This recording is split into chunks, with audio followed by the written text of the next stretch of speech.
Good afternoon, everyone, and thanks for being at this panel where we're going to talk about some exciting things. In some ways, I think the title of the panel does not do it justice, what we're about to talk about, but realizing change, practical solutions for major reform in higher education. Really excited by the panelists that we have here today. Ben Nelson, right to my left, of course, the CEO and founder of Minerva. Mallory Dwinnell, the co-founder of the Oxford Day Academy, and we'll talk about the other piece, co-founder of it in a moment. And then John said Brucha, excuse me, the Vice Chancellor and Chief Executive at SRM University. So we're going to dive right in. Ben, you had a pretty big announcement yesterday. Minerva, of course, has been, for those of you that don't know, it's been around for several years, graduating first class in just a couple weeks, or a few weeks away in May. And people have said, wow, you have an incredible active learning platform, aligns with what we know about how people learn and so forth. But is it scalable? And so now you have an answer for that question as of yesterday, I guess. We do. So what was interesting is that as we were engaging with a lot of universities, many of the universities were saying, well, we can't really educate all of our students, 15, 16 students at a time. That's initially how we designed our system to operate. But all of the research around active learning was actually done in large format classes. And so what we realized is that there was really nothing about a small class format that was exclusive for active learning. And I thought maybe what we could do is we could actually show you what the new version of the system would look like. Yeah, that'd be great. Just to give you a little bit of context. So I'll give a little bit of a narration, but if we could cue up the video. And one of the important things to understand as we're about to see this is that the Minerva system is not really a technology.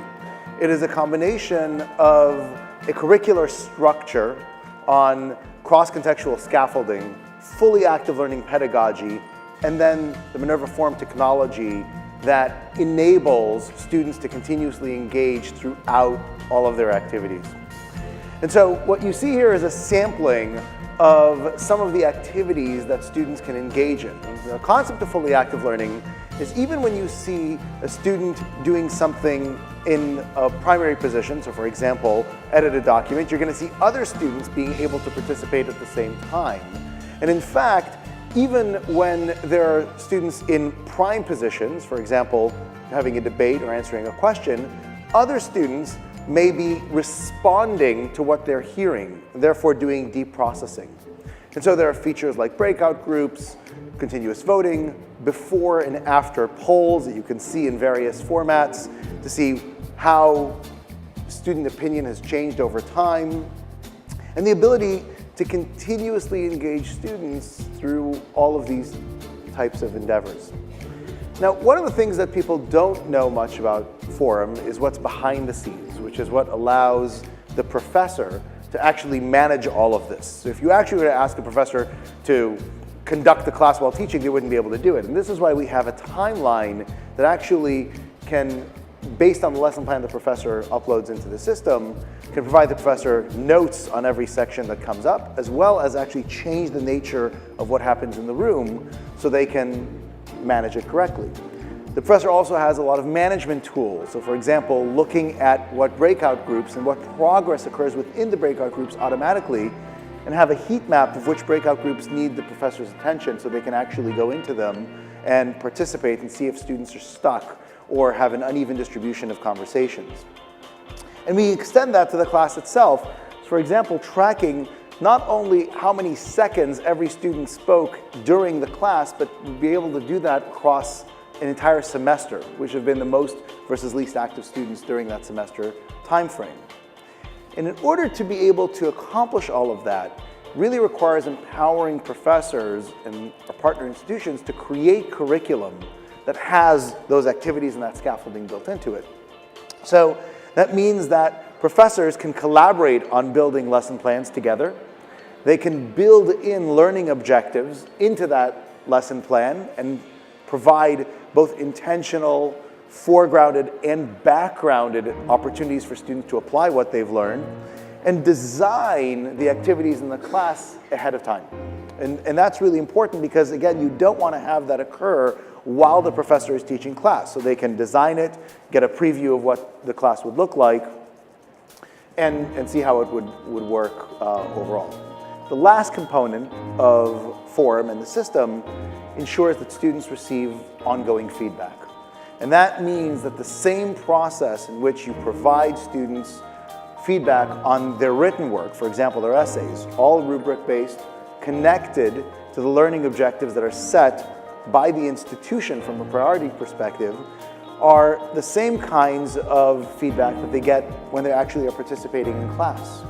And so professors or TAs can go back, review the class, provide the students notes on how well they've exercised those learning objectives, and then the student can see a broader index of every single one of the learning objectives, how they come together towards bigger capacities, and they can review their performance by actually seeing what they did 3 years beforehand in the class and how they exercised and got particular levels of mastery in that process. And of course, the big part of that news is that now we can have this fully active learning environment anywhere from 4 students to 400 synchronously at a given time. So how does this change the trajectory of Minerva? It would seem to allow you both as the institute, but then potentially with partners to do some very different set of activities from what you've been able to do in the past. Yeah, exactly. And so a year ago, when we first talked about enabling other institutions to use the Minerva system, we talked about a very small pilot that we were launching with the University of Science and Technology in Hong Kong, which will not only continue, but will be growing over time. But it was very much along the lines of small class format to enable a very similar type of curriculum and outcome for their students as we've seen for the students in our own university. Mm-hmm. What this new version of Forum enables is not only the ability for other universities to adopt this system in scale, but I think more importantly, for the creation and growth of new institutions in pretty dramatic ways. Gotcha. So that, I guess, is the perfect segue, because we have 2 folks that are signing up to use this in pretty dramatic different ways. We'll start with you, Mallory. Sure. We've known each other for several years now, but in your capacity as starting Oxford Day Academy, which is a charter school in the Bay Area, but now you're starting something for teachers, actually. So talk about what you're doing and how you're leveraging this platform in curriculum design. That's right. So, so about 10 years ago, I did my PhD in teacher labor economics, which made me a terrible dinner party guest. And one of the things that was really fascinating was how disaggregated and how separate the way we train teachers is from what actually happens in the classroom reality that awaits them. Right, so as just an example, right now in the United States, you have to log more hours to become a cosmetologist than you do to become a teacher. For as seriously as I may or may not take my haircut, a child's education is probably more important, right? And so it's not just the quality of those teachers, it's also producing massive issues around teacher quantity. And so right now there are 100,000 classrooms in the United States of America serving over 2 million students where there is student but no teacher. There is nobody in there that is qualified to teach that child. And that's just bodies. We're not even looking at the quality of other teachers. And those trends it's actually expected to get considerably worse over the next 5 to 10 years. So all of this to say, the idea for us was we need to first create a school where we can figure out what does the reality of a teacher need to look like, such that in the short term it provides a high quality education to students, while also similar to a medical residency model, actually provide the space for people to practice and learn and become embedded practitioners for life after. Mm-hmm. So we launched the school, the Oxford Day Academy, 2 years ago. And now, actually, as of today, we are announcing the launch of our university, the Oxford Teachers Academy, that will open this fall. Congratulations. Thank you. So tell us about that school. What is it going to look like? What's the problem you're solving as you launch it? Absolutely. So with teachers, there are actually 3 big issues. There's recruitment, retention, and distribution. All right, so first there's the recruitment issue. Right now, in the United States of America, part of the reason that we have such a massive shortage of teachers is because it's increasingly expensive to go to college. The wages of being a teacher have stagnated in real terms. And we're seeing that in general, the profile of who becomes a teacher, over time, those unit economics don't clear anymore. It doesn't make sense for me. to become a teacher, especially if it means I have to take 4 years out of the workforce. I have to take on a massive amount of debt to then become a teacher that may or may not be qualified to do well. So there's that first piece, there's that recruitment issue. And I'll talk in a minute about how we solve all of those through this method. But there's that first issue of trying to tackle recruitment. The second issue is retention, and we actually see two major places where teachers drop out of the pipeline in teaching. First, we lose 40% of our teachers in the first 5 years because of the fact that they feel overwhelmed, under-supported, and like they are not being set up for success. The second place we lose teachers is at around year 10 to 15, where it starts to feel like Groundhog's Day. I have done this every day for the last 10 years. I've started to understand my craft, but there's nowhere for me to move. There's no ladder for me to climb without leaving the classroom, so I do. And then the third piece is distribution. Over 80% of teachers teach within 40 miles of where they were trained. They're a very non-mobile force. So if you have these universities that are centralized, require you to be in one place, what you see are these ripple effects, where right around the universities, you actually have an oversupply of teachers, and then you get 50, 60, 70 miles away, and schools can't staff their classrooms. So our idea is to take, the way we solve all of that is by using the Minerva platform to take places where potential teachers already are. So namely looking at after-school programs, like a Boys and Girls Club, a YMCA, daycare centers, or sports leagues, and transforming their physical facility into a micro-university that allows the people at that site who are already working with children from that community to continue on in their work as a paid apprentice and to get half of their course hours from that work that they're doing with students. The other half of their courses is the content we build out and put on the curriculum or on the Minerva platform that actually provides them scaffolded real-time support for how they can do that as a better educator, not just as a child care worker. The net result being that after 4 years, they've not only continued to make their salary, they've not only continued to not have to take on student loan debt, but they've had 4 years of really meaningful scaffolded, targeted support in the area where they'll be a lifetime teacher. So that's the way in which we're using the Minerva platform to reach teacher shortages where they are, to provide teachers in those exact communities to become lifetime educators there. And then the last piece I would say about that is the way we deal with the retention is not just that short term, they've had 4 to 5 years of really quality training, but also we transform teachers that are at the 10 to 12 year mark into the mentor teachers who help provide that support. So it provides that next level in the rung for people who've really started to master their craft. Super interesting. So let me turn to Jamshed now. You're in India, so paint the picture for us of the problem that you were facing when you came into the university there, and how you're partnering now on the solution, and sort of why and what it's going to look like.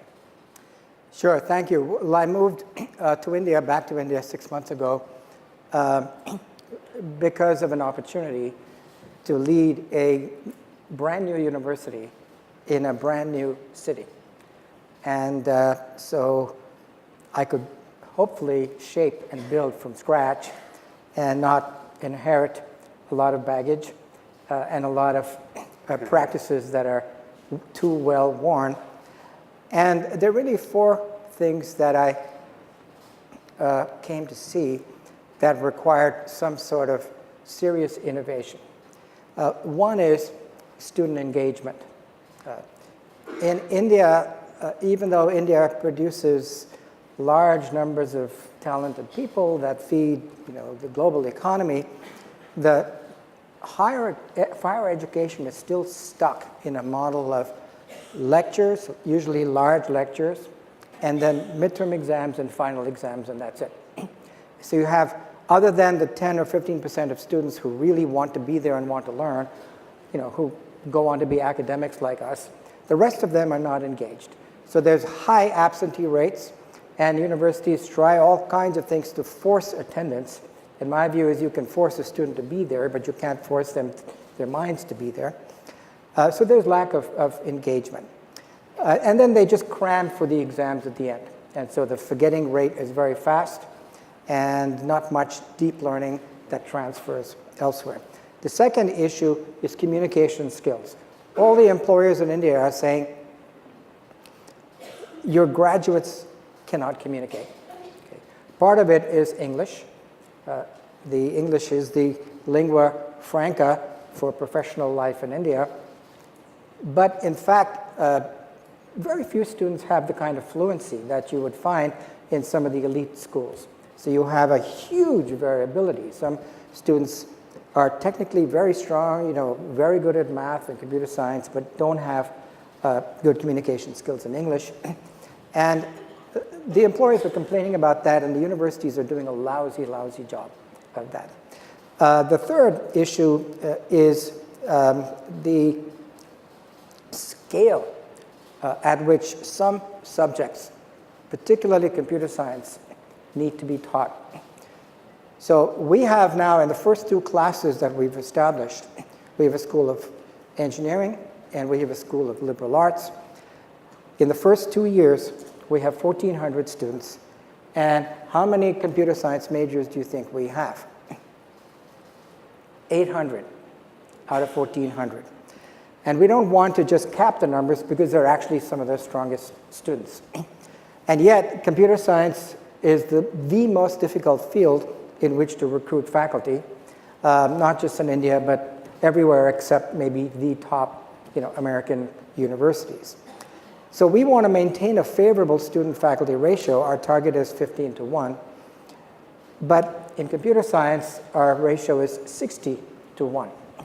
So how do you provide active learning, active engaged learning at scale to students who may not be prepared in a variety of ways? And finally, as a cognitive neuroscientist, I've always wanted to have the opportunity to actually implement research on learning.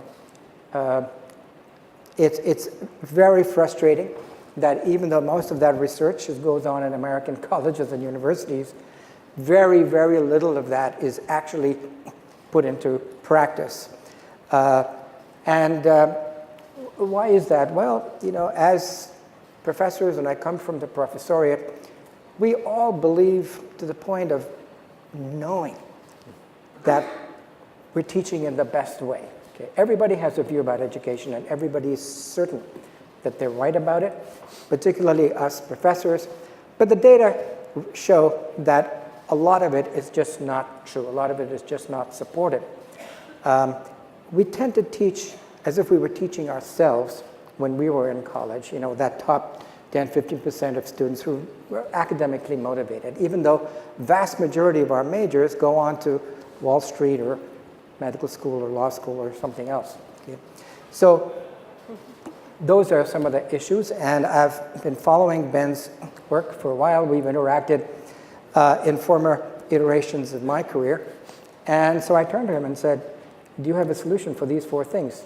And he said, the way Ben is, 50 milliseconds, he said, yes.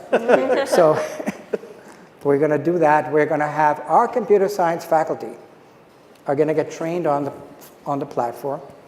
They're all excited about it, to teach introductory computer science at scale. So they'll teach courses of 60, but in cohorts of, 12 now? Or this 2.0 version allows a lot of active and interactive learning. And our English faculty have also come along to teach what's called communicative English, which is a requirement in India, but on this platform through a course that Minerva calls Expressive Clarity. So we're going to start next semester, and I'm going to join the faculty in learning the platform and also teaching, so we can, I can lead by example. And we have a big adventure ahead of us. So what's common among you all is that you're both new schools doing this. Right. I'm curious, Ben, and I'll love you all to jump in and reflect on this. You're bringing a package of pedagogy, technology, curriculum to the fore. I can see a new university working with this. Are we going to see any existing universities work with this? What does this mean for where you go? Well, I think, SRM is an interesting example, right? So even though it is a new-ish university, it is on its 3rd class, right? They have a faculty, they have deans. Right? We're in our 2nd class. We'll be starting, Right. I started the beginning of the 2nd academic year of its existence, but already a lot of inertia had been set. Right. And so, yes, trying to change that, but for a 350-year-old university or 100-year, it's as likely to adopt that as going to Venus. Yeah. And I will say that, new institutions move very, very fast, right? So when we first encountered, when University of Science and Technology in Hong Kong first asked me to come to campus and give a talk, it was 18 months between that time until we launched the program. Now, when they invited me, I didn't know they were interested in launching the program. I thought they just wanted me to come visit campus. But we generally find that as we're dealing with several other universities, it's usually an 18-month-ish process to go from initial conversation of, oh, this is interesting, until you can go through and walk all of the various constituencies through the process. Now, we're very lightly involved in that process. It's mostly internal conversations within the university, but we obviously try to provide some of the evidentiary basis behind why we do what we do, and also, I think, as in Mallory's instance, make it very clear that we use our existing curriculum as effectively default settings. We have very little pride of ownership of the curriculum itself. We think about it as a starting point, and from which point it's much easier for a professor or a department or an entire faculty to modify. Right? So if you put together a group of faculty members in a university and say, oh, you should come up with a new form of general education, as I think every single university does every single decade, you get the same general education you had before, right? Because when you start from a certain basis, you say, oh, well, I have to deal with subject matter, and I have to have the history classes and the science classes and everything else, and distribution requirements, and all of these reform efforts wind up getting you back to the same place. If you actually have a stochastic break, and you say, okay, let's start with a new paradigm, right? List learning objectives, particular habits of mind, foundational concepts that you're interested in, scaffold them throughout the curriculum, provide them in many various contexts.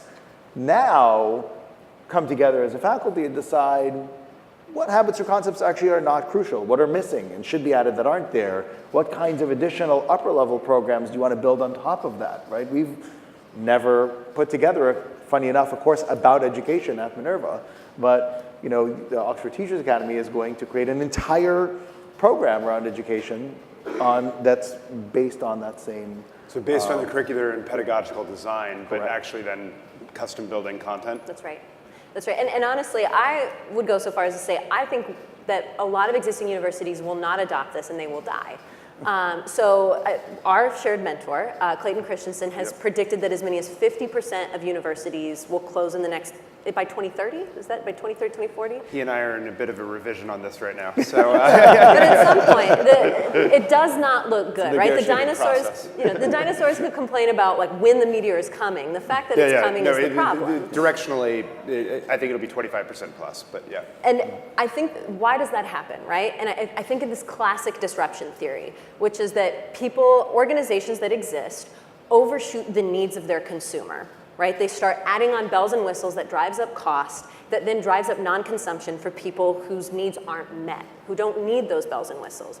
We are absolutely seeing that in the United States right now, right? How many billions of dollars are being invested in rock walls and in new dormitories and all of these things that I'm sure are quite enjoyable. They do not work for all of the students who need to work, who need to be close to home, or who are a non-traditional student and can't afford 4 years away in that traditional setting.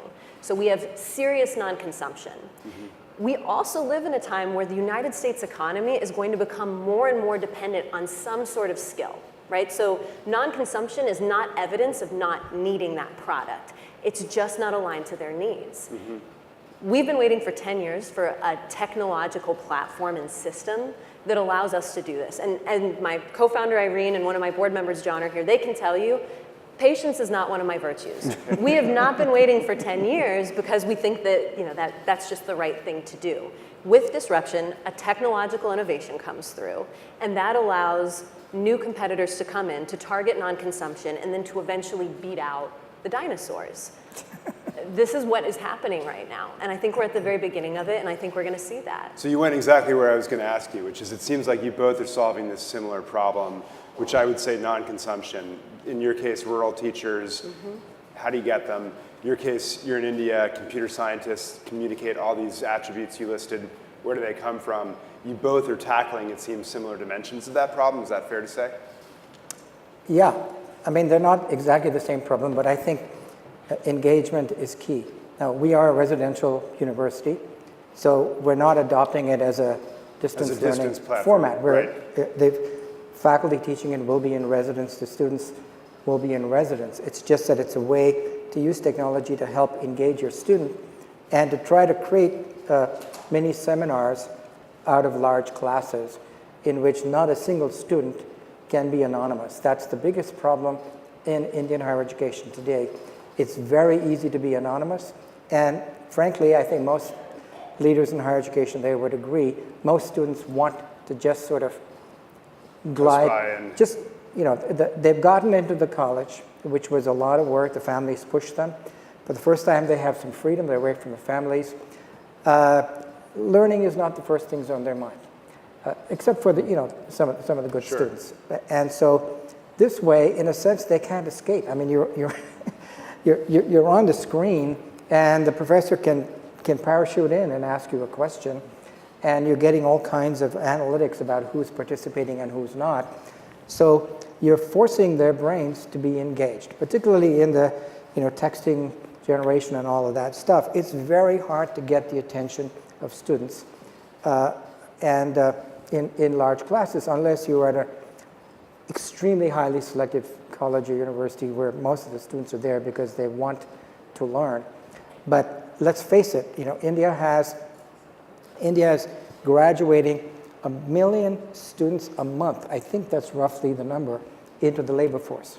Okay, from and the employers are saying there are a lot of good jobs. We can't find people with the analytical skills, the communication skills, problem solving, all of these things, discussion, because they've gone through, they've studied really hard from the time they were little. The pressure in India is terrible.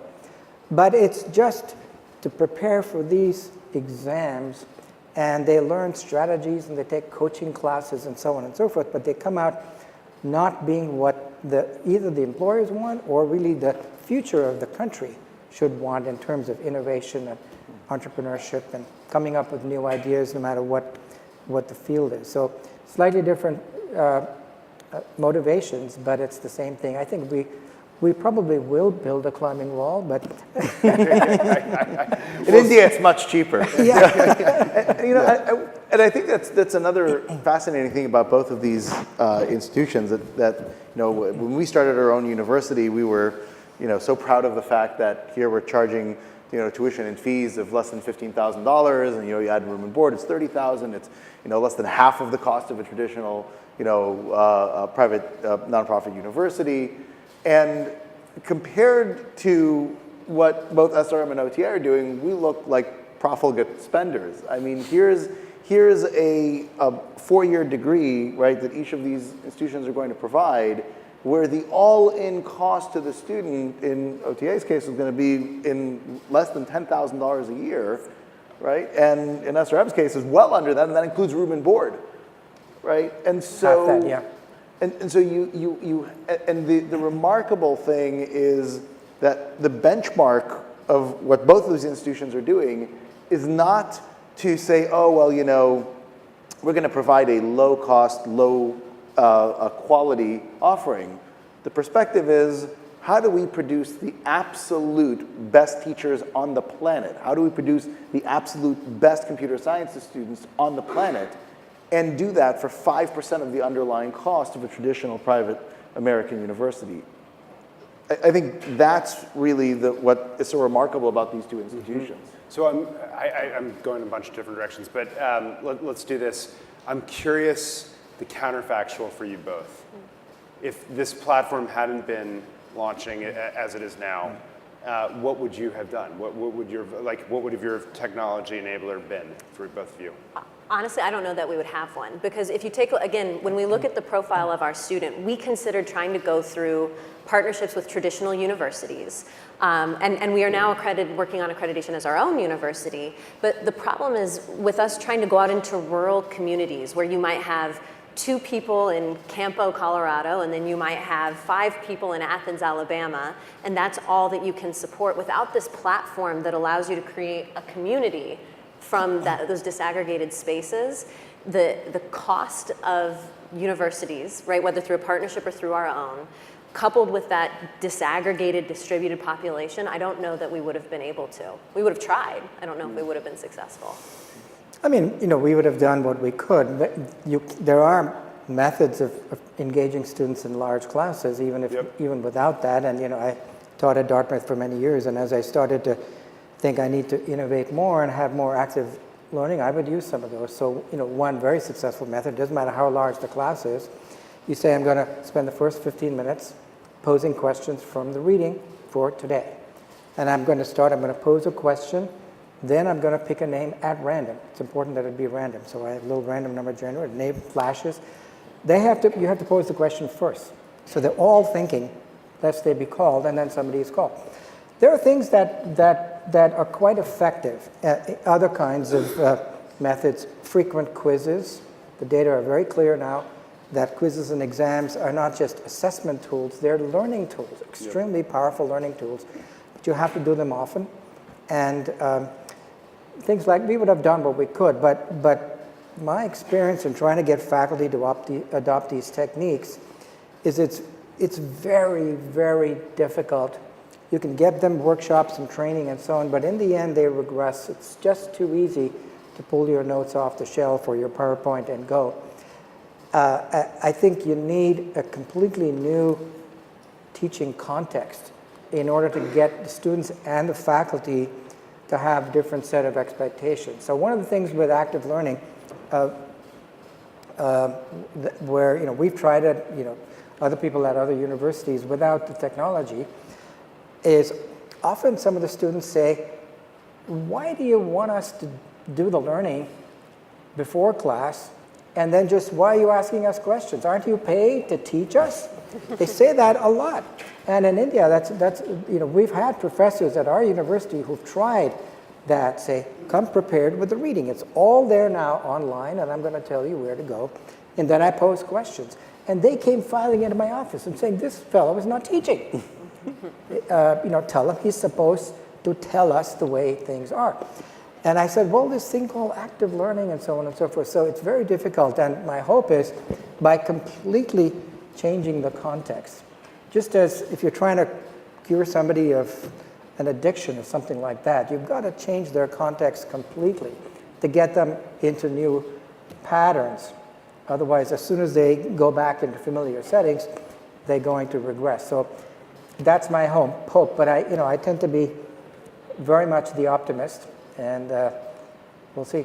So the corollary question, I guess, to some of this is, aside from the dinosaurs that ventured to Venus, do we think we're going to be unleashing a whole new wave of higher education across the world in the next 10 years because of this? Is that what your expectation is?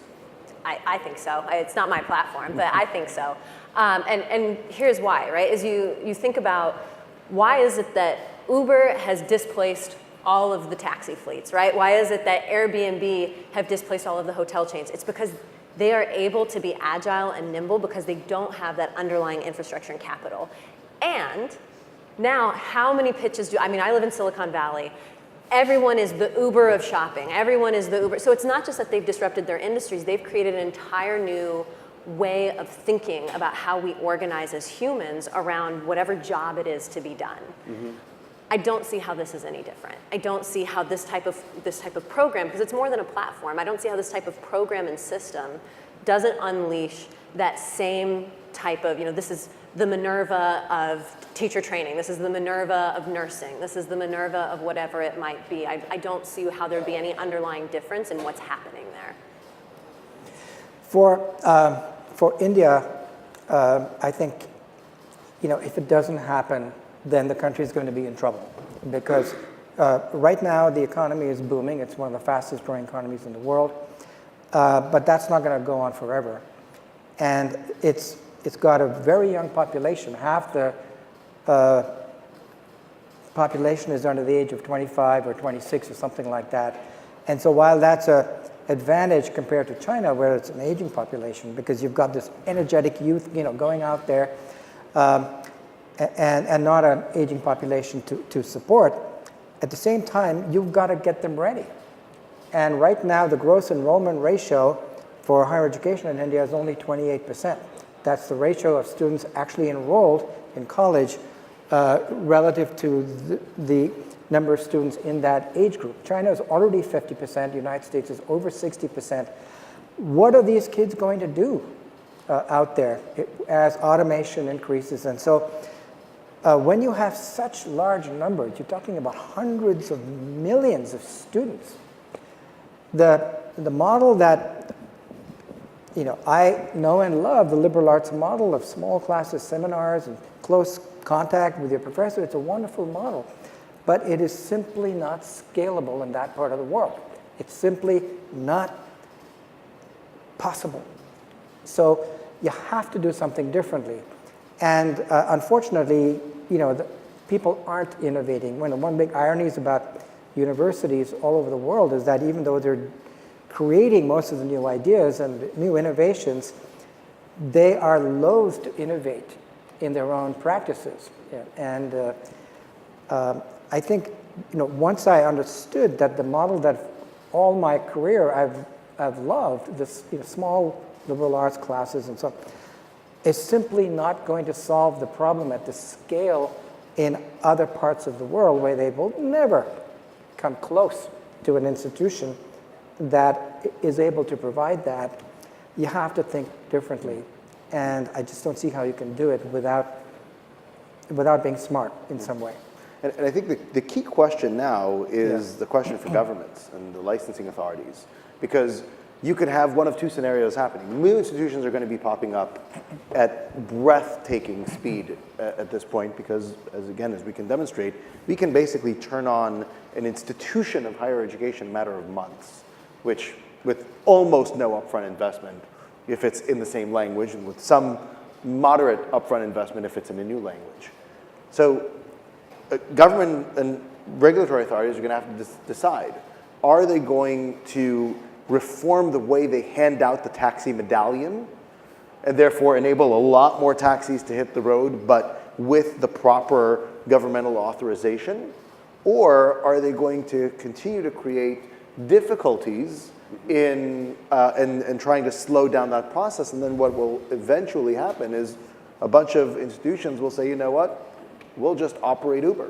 We're going to operate outside of the regulatory authority. We've already demonstrated that the quality of education is better than any of the incumbent offerings. We've already shown that we have much lower costs associated. Why don't we not do a 4-year program and comply with various regulations? We'll do a smaller program, and given the demand globally for particular skills and needs, you may actually create an employer feedback loop that will just sidestep the license Raj altogether. So I'd love to believe the former will happen. I guess the lessons from disruption suggest that it's almost always the latter, that it goes around the regulation and then it caves ex post facto. But I guess in time remaining, last question for you, Ben, which is, we're seeing how this is altering and creating powerful new universities that will have a transformational impact on populations. What does it mean for the core Minerva as well? So, when the meteor comes, we believe that we're, I guess, the crocodile. I guess they survived, right? Yes, they did. So it's kind of funny to put us together with the original dinosaurs, right? But in some ways,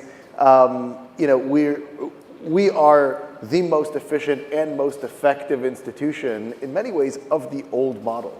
Right, and what we're trying to do is actually to show all the incumbent universities that they too can follow that exact same model, right? That Minerva really wasn't set up in order to be a model for new universities to follow us exactly. In fact, as you can see, neither of these institutions are doing exactly what we're doing. Quite a different take on it, but we are meant so that the liberal arts college that is all of a sudden worried about what happens enrollment next year, right? And we've seen well-known liberal arts colleges beginning to go through these shutdown conversations and fears. Top tier universities that are all of a sudden saying, wait a second, my fixed costs are such that they're growing at a point where I cannot keep inflating tuition to keep up with it. Discounting comes in, et cetera. And I think one of the lessons that ASU has taught is you've got to increase scale of students learned on maintaining a certain level of fixed costs. And you can do that by degrading the quality of your education. I don't think society is going to stand for that. Or if you have a way to increase the efficacy of your education, but also increase the efficiency of the use of capital, that's going to be, I think, a very powerful way to at least shield from some of the fallout. And that's a perfect way, I think, to end the panel. So join me in thanking the three panelists to embark on their journey.